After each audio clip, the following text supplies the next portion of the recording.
오늘 여러분과 여기 함께 있게 돼서 정말 너무 기쁘고요. 더 말하기 전에 먼저 주님 앞에 기도하겠습니다. 그리고 여러분도 함께 기도하기를 원합니다. 지금 여기 이 모임에서 많은 일들이 일어나고 있고 여러분이 이해하지 못하는 것들도 많을 텐데, 그런데 제가 어떤 마음으로써 있는지 말씀드리겠습니다. 저는 죽어가는 사람이 죽어가는 사람에게 설교하듯 할 것입니다. 그리고 저는 다시는 설교하지 못할 거라고 생각하고 설교할 것입니다.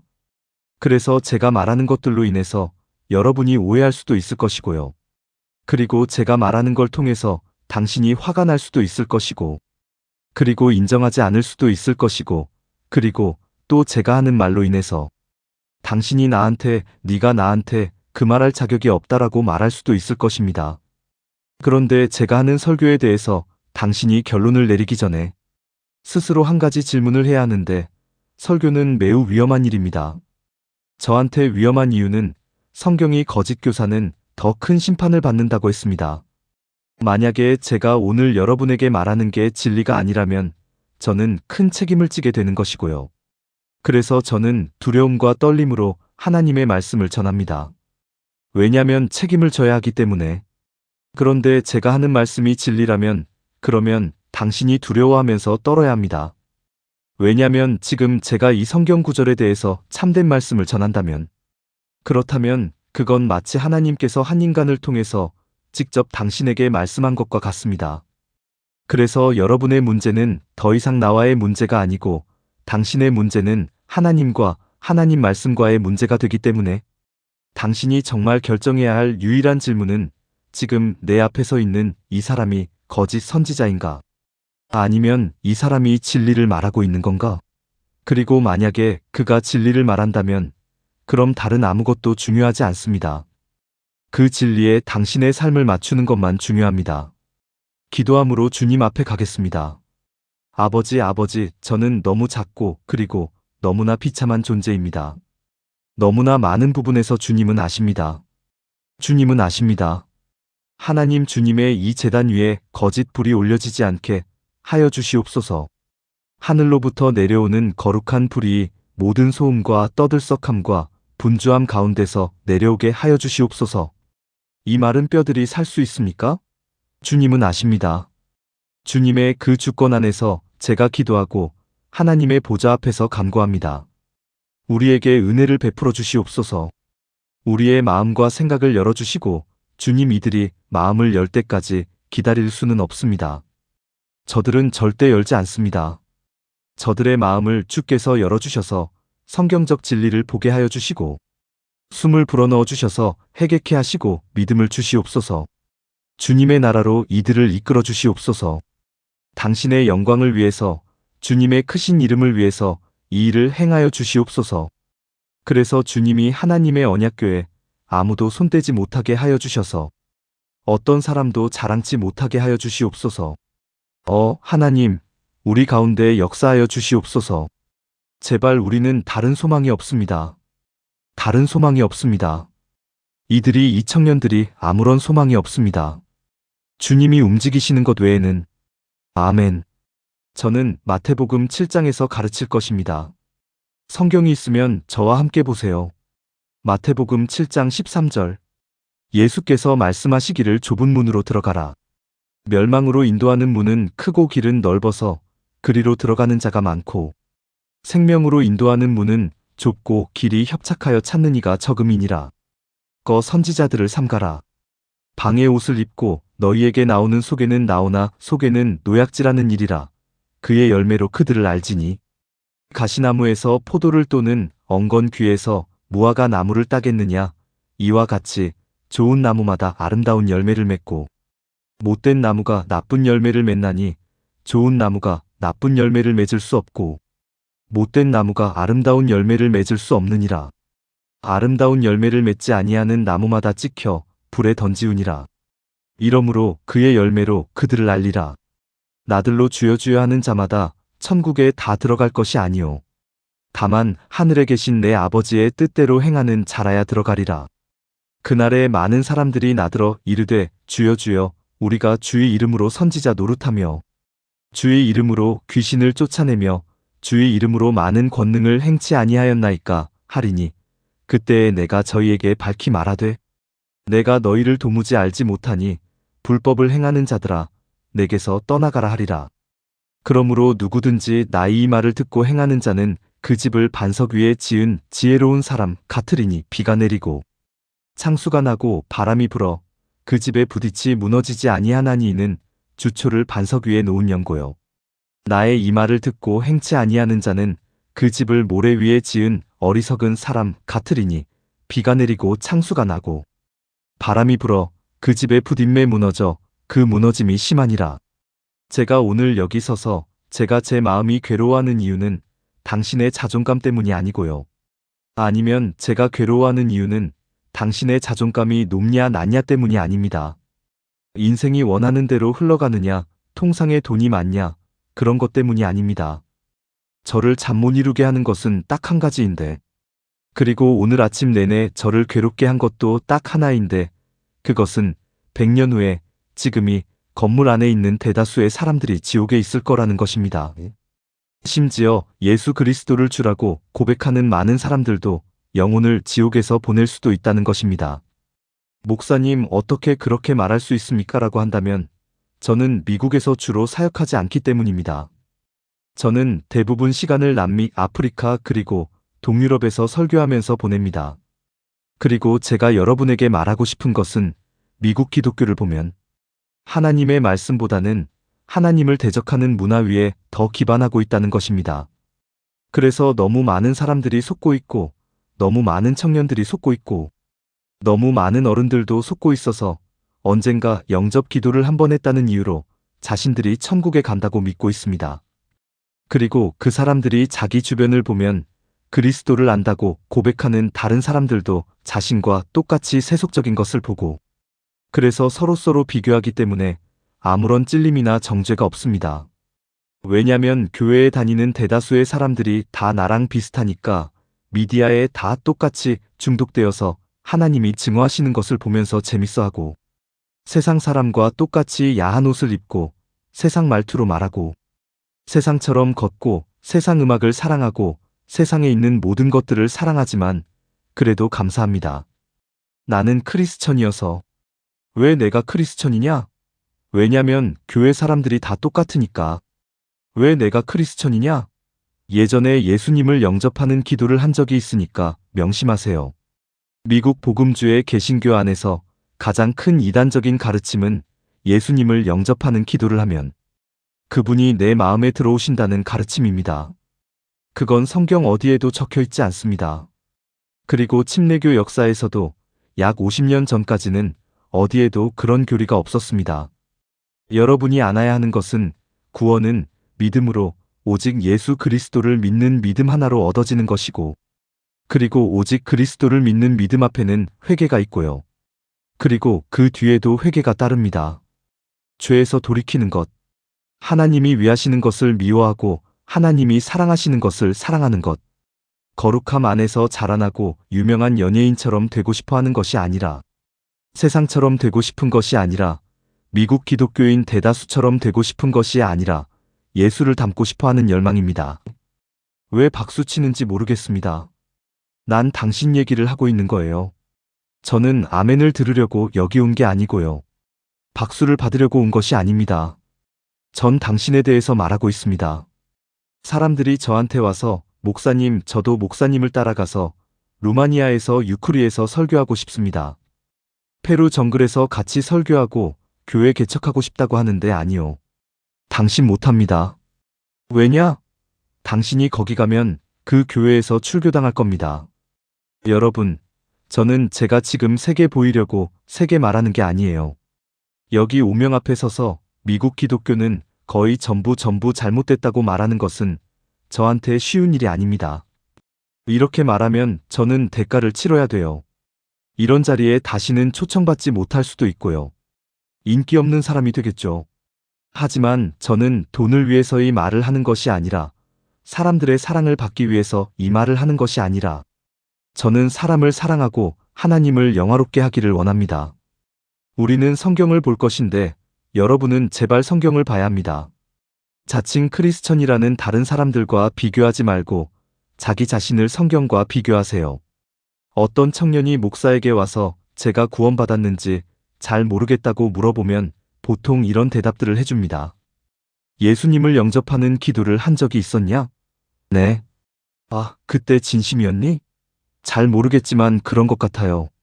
그러면 사탄한테 그만 괴롭히려고 하고 영접 기도한 날짜를 성경 뒤에 적어서 의심이 들 때마다 그 날짜를 보고 의심을 물리쳐라라고 합니다.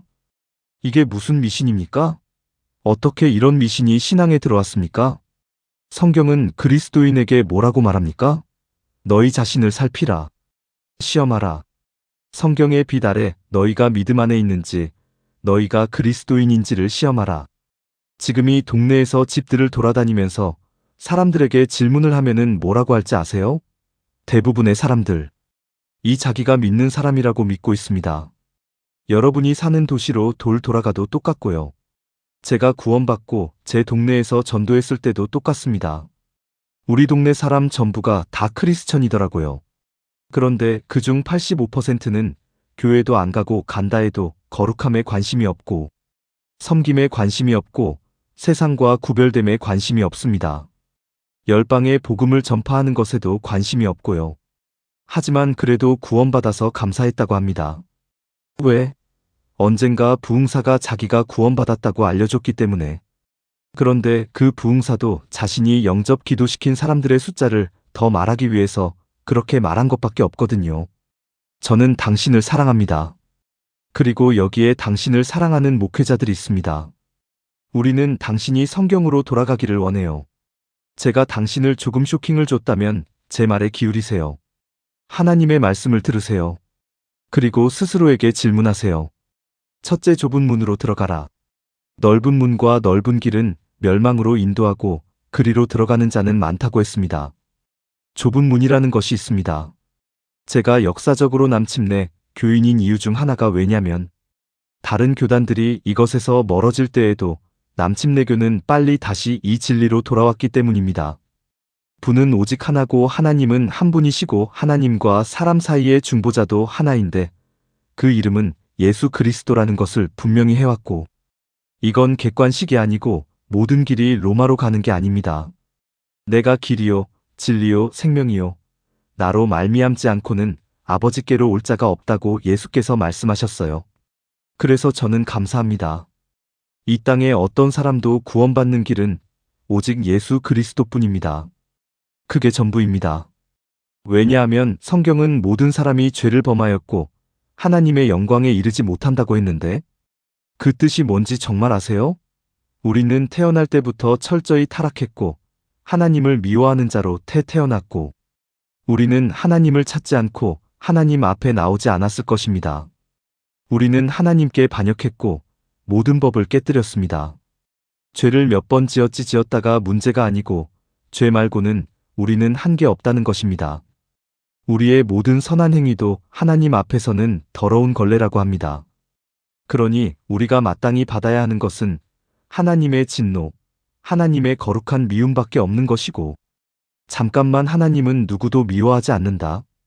하나님은 사랑이잖아요. 라고 말할 수 있는데 예수께서 가르치신 것은 선지자와 사도가 가르치신 것은 예수 그리스도 안에 나타난 하나님의 은혜가 없다면 당신에게 남는 것은 오직 하나님의 진노밖에 없다는 것입니다. 당신의 반역과 죄 때문에 사람들이 하나님은 사랑이니 미워할 수 없다고라고 하는데 하나님은 사랑이시기 때문에 미워하셔야 합니다. 보세요. 저는 아이들을 사랑하기 때문에 낙태를 미워합니다. 거룩한 것을 사랑하면 더러운 것을 미워해야 합니다. 하나님은 거룩하신 하나님이란 사실을 미국인들은 잊고 있습니다. 당신이 즐겨하는 많은 것들이 하나님이 미워하신다는 것을 알고 있습니까? 당신이 부흥을 위해서 기도하고 집회 가운데 하나님이 역사하길 원하요. 근데 집회 전에 하나님이 혐오하시는 미디어들을 보고 옵니다.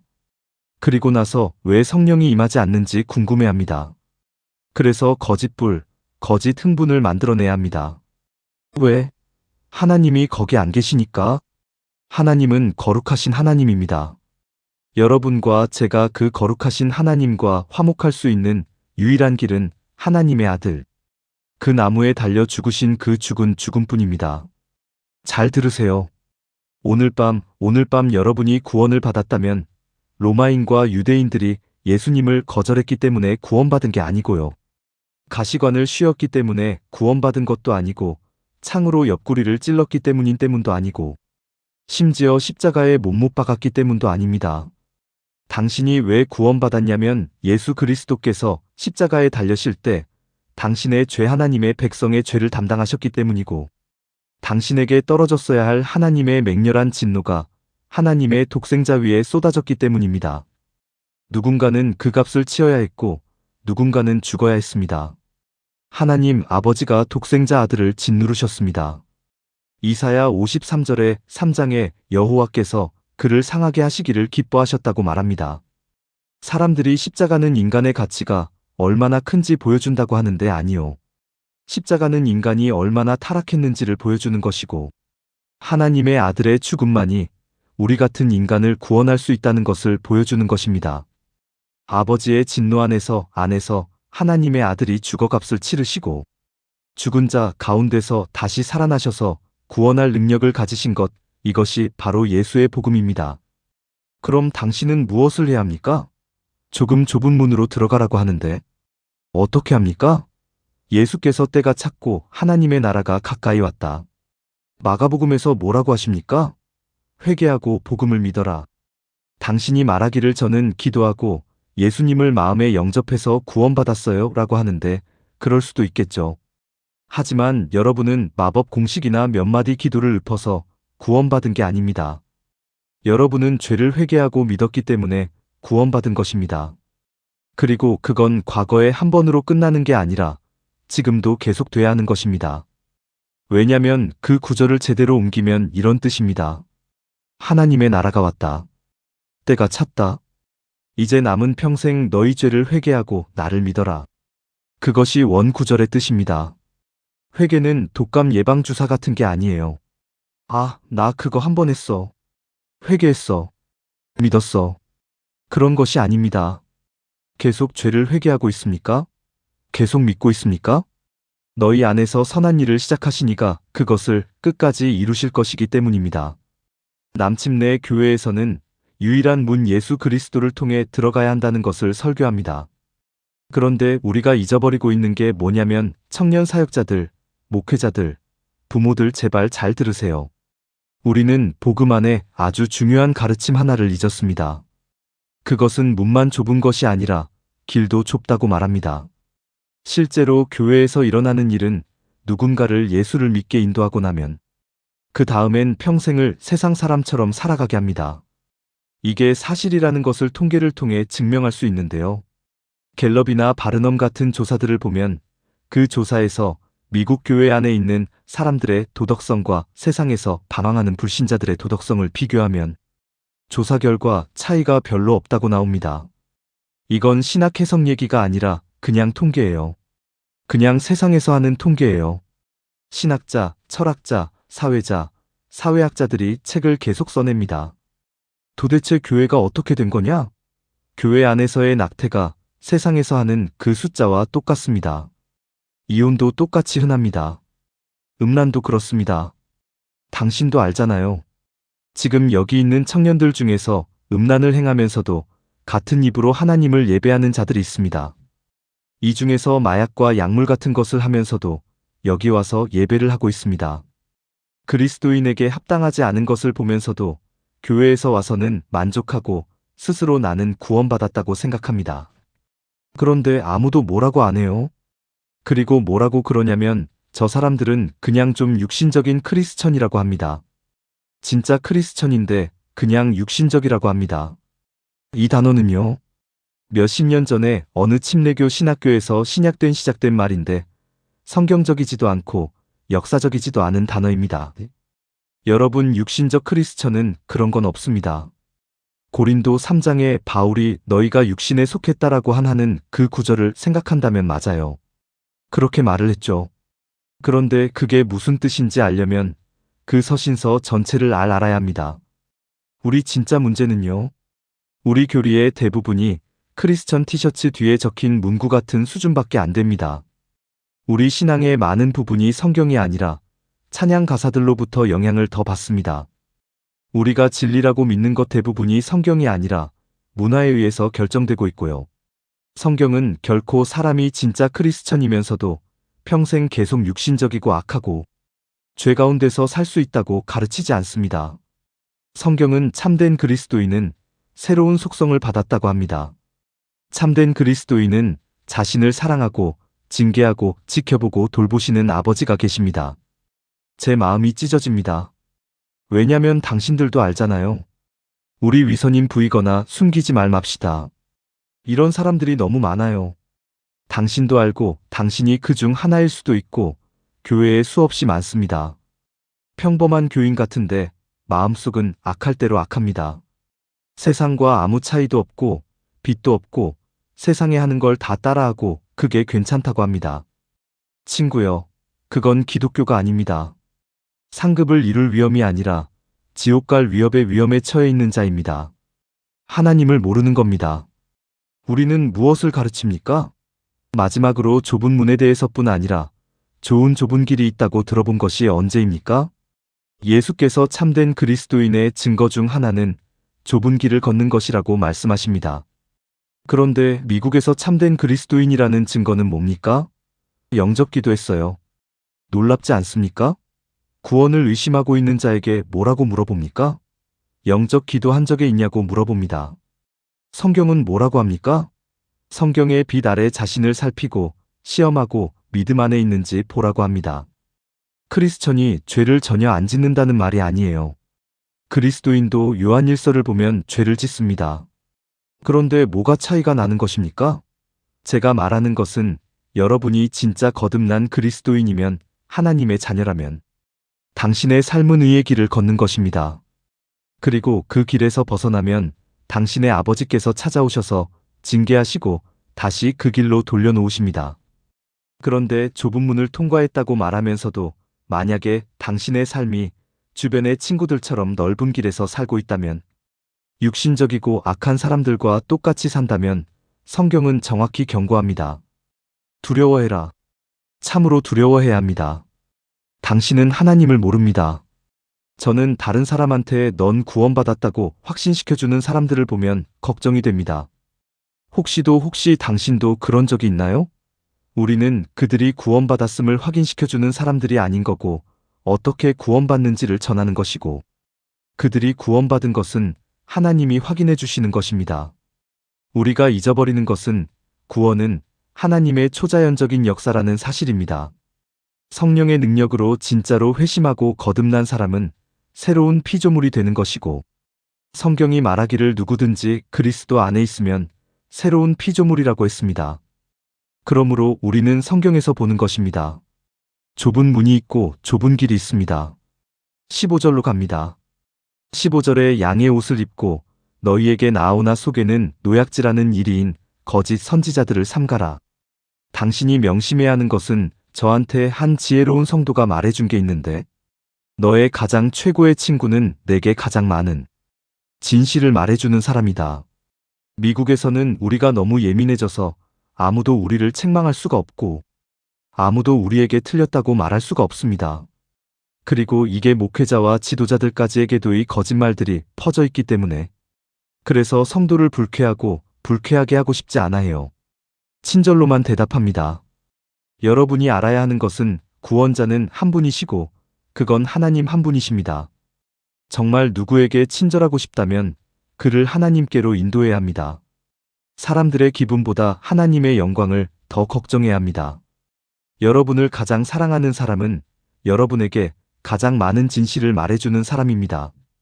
거짓 선지자의 가장 큰 특징 중 하나는 항상 당신이 듣고 싶어하는 말만 해주는 것이고 절대 당신 기분을 망치지 않고 박수치게 만들고 뛰게 만들고 어지럽게 만들고 계속 즐겁게 해줍니다.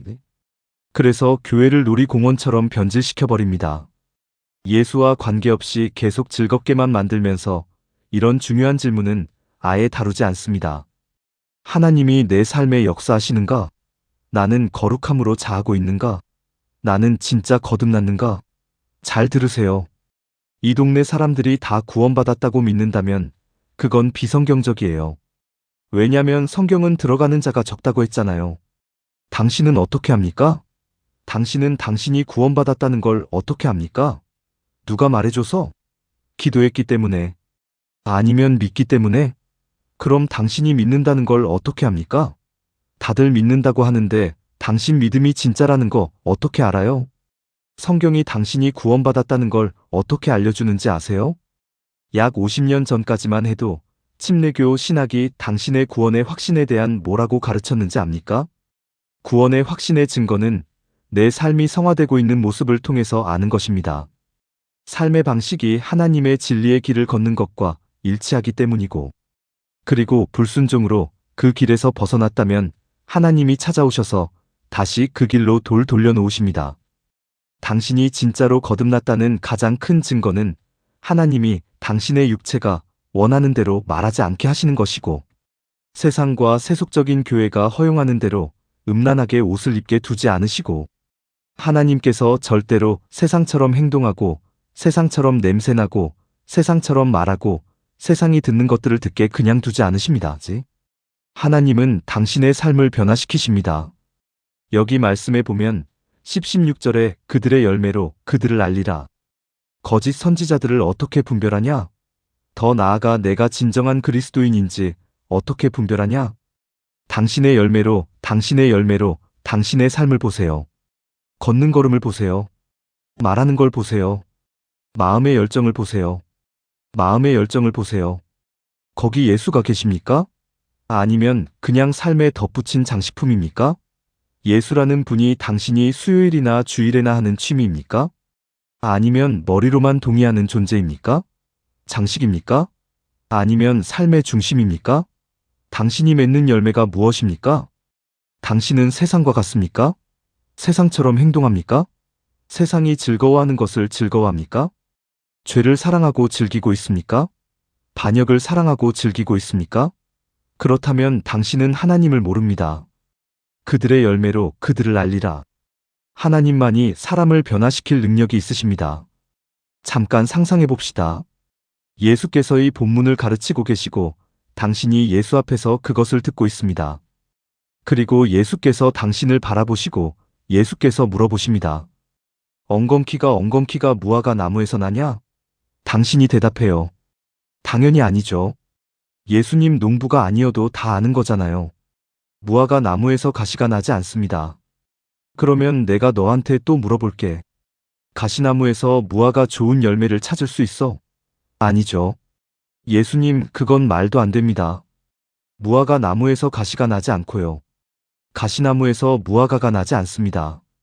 그렇다고 말하는 사람은 다 미쳤거나 아니면 거짓말쟁이에요. 라고 당신이 대답합니다. 그때 예수께서 대답하십니다. 그렇다면 나의 제자라고 하면서 나쁜 열매를 맺는 자들도 마찬가지 아니겠느냐? 그들도 거짓말하거나 제정신이 아닌 것 아니겠냐? 조금 더 나아가 봅시다. 제가 늦게 도착해서 여기에 이 강단 위로 뛰어 올라왔어요. 그래서 관계자들이 다 화가 나고 어떻게 이런 귀한 자리에 늦게 올 수 있냐라고 저한테 혼을 내요. 근데 제가 형제님 그럴 일이 있었습니다. 제가 고속도로에서 운전하다가 타이어가 펑크가 났는데 타이어를 갈다가 너트가 굴러 떨어져서 그걸 주스려고 고속도로 한가운데로 갔다가 그거를 주스려고 할 때 30톤 트럭이 시속 120마일로 저를 치고 지나갔습니다. 그래서 늦었습니다. 라고 제가 대답했어요. 여기에 논리적인 결론이 두 가지뿐입니다. 두 가지 논리적 결론은 하나는 첫째 제가 거짓말하고 있는 것이거나 둘째 저는 미친 사람이에요. 왜냐면 말이 안 되거든요. 그렇게 큰 트럭과 부딪히고도 변하지 않을 수는 없습니다. 그렇게 큰 트럭과 부딪히고서 멀쩡하게 올 수 없는 것입니다. 그럼 제가 묻겠습니다. 트럭이 큽니까? 하나님이 큽니까? 그런데 어떻게 왜 오늘날 그렇게 많은 사람들이 예수 그리스도를 만났다고 하면서도 영구적으로 변화되지 않습니까? 생각해 볼 몇 가지를 더 말하겠습니다. 제가 진실을 말하는 걸 당신은 압니다. 당신은 몇 번이나 삶을 다시 하나님 앞에 헌신합니까? 이 강단 앞에 나와서 계속 당신이 이런 집회에서 와서 마음이 뜨거워졌다가 돌아가면 1, 2주 안에 다시 꺼집니까? 그러면서도 와, 그때 하나님께서 크게 역사하셨다고 하는데 지속되지 않으면 그건 하나님의 큰 역사가 아니었습니다. 감정뿐입니다. 그건 하나님의 역사가 아닙니다. 하나님이 당신의 삶에 역사하셨습니까? 지금도 역사하고 계십니까? 그들의 열매로 그들을 알리라. 그들의 열매로 그들을 알리라. 우리가 더 나아가서 19절에 좋은 열매를 맺지 않는 나무는 찍혀서 불에 던져진다고 합니다. 그리고 다시 반복합니다. 그들의 열매로 그들을 알리라. 유대인의 문법을 이해해야 하는데 우리가 뭔가를 강조하고 싶을 때는 우리가 이렇게 목소리를 높이거나 아니면 굵은 글씨체로 쓰거나 아니면 대문자로 쓰죠. 근데 유대인들은 반복하였습니다. 그래서 시편의 비유들이 반복을 하는 것입니다. 같은 구절을 다른 방법으로 반복을 해서 강조를 하는 것이 유대인들이 쓰는 글 쓰는 방식인데 예수께서도 반복하십니다. 그들의 열매로 그들을 알리라. 그들의 열매로 그들을 알리라. 그리고 나서 누구든지 좋은 열매를 맺지 아니하면 찍혀 불에 던져진다고 하십니다. 무슨 말씀이십니까? 주님께서 전능하신 하나님의 심판을 말씀하시는 것입니다. 언젠가 모든 세상을 심판하실 그 심판. 그 심판은 어느 날 당신에게도 임할 수 있습니다. 여러분, 전 당신의 마음을 볼 수 없습니다. 내 마음조차도 나를 속입니다. 하지만 속지 않으시는 분이 계십니다. 그분은 크리스천들의 유행에 속지 않으십니다. 그는 아십니다. 그들의 열매로 알리라. 그리고 말씀하십니다. 21절 나더 주여 주여 하는 자마다 다 천국에 들어갈 것이 아니요 다만 하늘에 계신 내 아버지의 뜻대로 행하는 자라야 들어가리라. 여러분의 신앙 고백이 어떤 가치가 있는지 아세요? 아무런 가치가 없어요. 네. 지금 이 구절 보셨죠? 공부해 보세요. 주여 주여 한다고 다 들어가는 게 아니라는 거예요. 주님이라고 고백한다고 되는 게 아니라는 거예요. 많은 사람들이 그때 와서 주여 주여라고 부를 것이지만 못 들어간다는 것입니다. 사랑하는 여러분, 당신이 혹시 그 중 하나입니까? 주여 주여 다시 유대인의 문법을 봅시다. 주라고 안 하고 주여 주여라고 합니다. 2번 부르잖아요. 지금 이 고백을 하는 사람은 갑자기 이렇게 심판날이 임하니까 얼떨결에 야, 주님이라고 불러야 되겠다 하고 부르는 사람이 아니에요. 이는 예수 그리스도가 주라고 반복해서 고백했던 사람이고 그는 살면서 주님을 말했고 교회 왔다 갔다 하면서 주님을 고백하는 찬양도 했던 사람입니다. 그런데 예수께서 말씀하시길 내가 너를 도무지 알지 못하니 떠나가라. 빌리그램이라는 그 전도자도 정말 온유하고 사랑이 많은 그런 사람도 그분이 말씀하시기를 성경적 교회에 다니는 많은 사람들이 구원을 받지 못했다고 하셨습니다. 그리고 소위 말해 믿음을 고백하는 자들 중에 5%라도 구원을 받았다면 다행이라고 말씀하셨습니다. 제가 나이지리아에 있었을 때 저희 교회에서 무슬림에 의해서 순교당한 남자 아이의 어린이를 어머니를 방문하고 있었습니다. 나이지리아 북부에서는 누군가가 신앙을 고백하면 그 신앙이 진실인 걸 압니다. 왜냐면 그 고백 때문에 죽을 수가 있거든요. 하지만 이 미국에서는 그에 따르는 대가가 있습니까? 여러분 삶을 점검해 보세요. 정말 주님을 아세요? 주님을 정말 아십니까? 주여 주여 한다고 다 들어가는 게 아니라고 하시잖아요. 여기 뭐라고 합니까? 뭐라고 쓰여 있습니까? 나더 주여 주여 하는 자마다 천국에 다 들어갈 것이 아니요 다만 하늘에 계신 내 아버지의 뜻대로 행하는 자라야 들어가리라. 진짜 그리스도인이 되었다는 증거가 무엇입니까? 왜 이 가르침이 멈추었습니까? 왜 신이 변질되었습니까? 왜 가르침과 교리가 변질되었습니까? 더 이상 신앙을 배우려 안 합니다. 그냥 찬양이나 하고 위로나 받기를 원합니다. 진리는 우리에게 말합니다. 당신이 진짜 다시 태어난 그리스도인이라는 증거는 당신의 삶이 하나님의 뜻과 동일하다는 것입니다. 저는 공로를 말하는 게 아닙니다. 저는 믿음의 증거에 대해 얘기하는 것입니다. 당신의 신앙 고백은 당신의 구원을 증거해 주지 않습니다. 아무나 다 예수 그리스도를 믿는다고 말합니다. 설문조사에서 65%에서 75%의 미국인은 다 믿는다고 하잖아요. 다시 태어난 그리스도인이라고. 지구 역사상 가장 타락한 나라인데, 하루에 4,000명의 태아를 낙태시키는 나라인데, 그래도 70%가 그리스도인이라고 말합니다. 당신 믿음이 거짓이 아니라는 것을 어떻게 압니까? 아버지의 뜻을 행하려는 삶. 아버지의 뜻에 순종하고, 그리고 불순종하면 성령께서 책망하시고, 하나님의 말씀을 통해서 개인적으로나 아니면 형제 자매를 통해서 꾸짖으시고 다시 하나님의 길로 되돌려 놓으십니다. 진짜 그리스도인이면 그분을 피할 수 없습니다. 예를 들어 제가 당신의 목사였다면, 그리고 당신이 10대 청년이고, 그리고 새벽 1시에 불량한 애들과 공원에서 어울리고 있는 걸 제가 봤다고 합시다. 당신은 제 교인이면 난 당신을 내 차에 태우고 당신 아버지에게 데려다 줄 것입니다. 당신보다 당신 아빠에게 더 화를 낼 것입니다. 너는 무책임한 아버지다. 어떻게 당신 아들을 저렇게 방치할 수 있냐라고 할 것입니다. 하나님은 방치하는 아버지가 아니에요. 당신이 죄와 장난을 치고 세상을 사랑하고 세상 것을 사랑하고 항상 세상 안에 거하면서 세상 일을 하고 세상 사람들과 똑같고 오히려 세상 사람에게 칭찬을 받고 저들의 삶과 똑같다면 잘 들으세요. 당신은 하나님을 모르고 하나님의 것이 아닐 가능성이 큽니다. 이제 마무리하겠습니다. 22절. 그날에 많은 사람들이 와서 주여, 우리가 주의 이름으로 예언하고 귀신을 쫓아내고 기적을 행하지 않았습니까? 그러나 주님께서 말씀하십니다. 내가 너희를 알지 못한다. 사람들이 가장 중요한 것은 예수를 아는 것이라고 하는 건데 아니요. 가장 중요한 것은 예수께서 당신을 아시냐는 것입니다.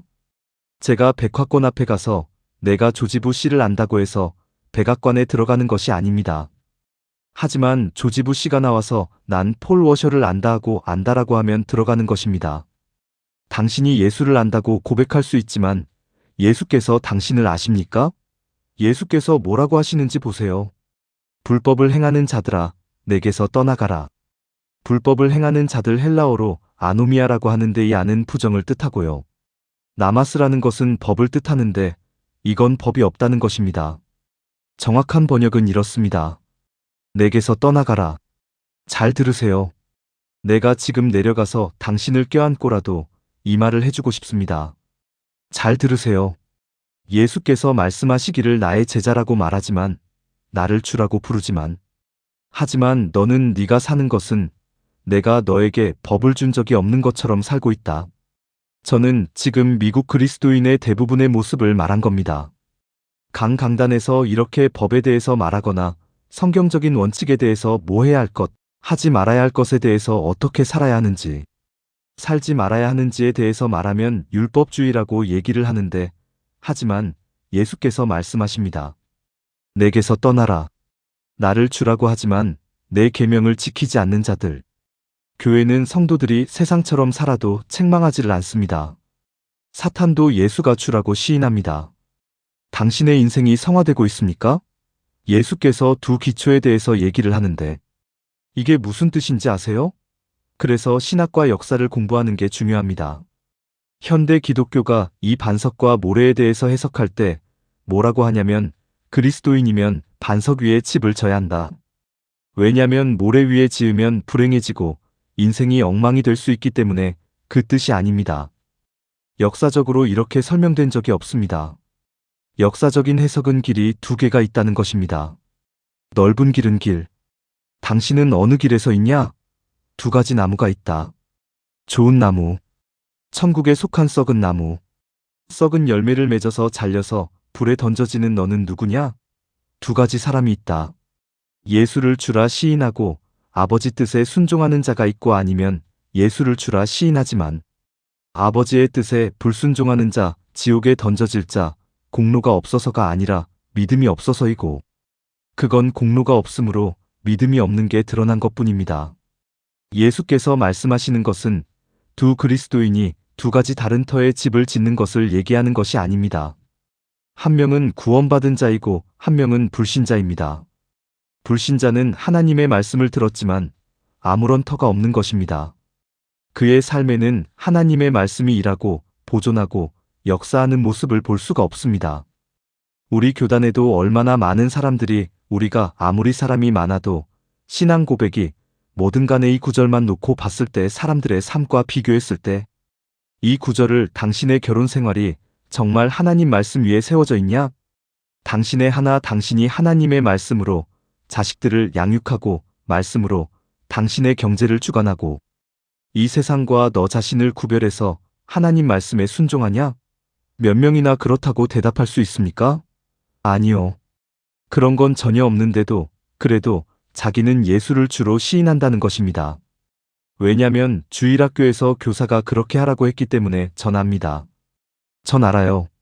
하나님의 말씀이 진리이기 때문에 저는 압니다. 여기에 자신이 예수를 믿고 구원받았다고 착각하는 사람들이 있습니다.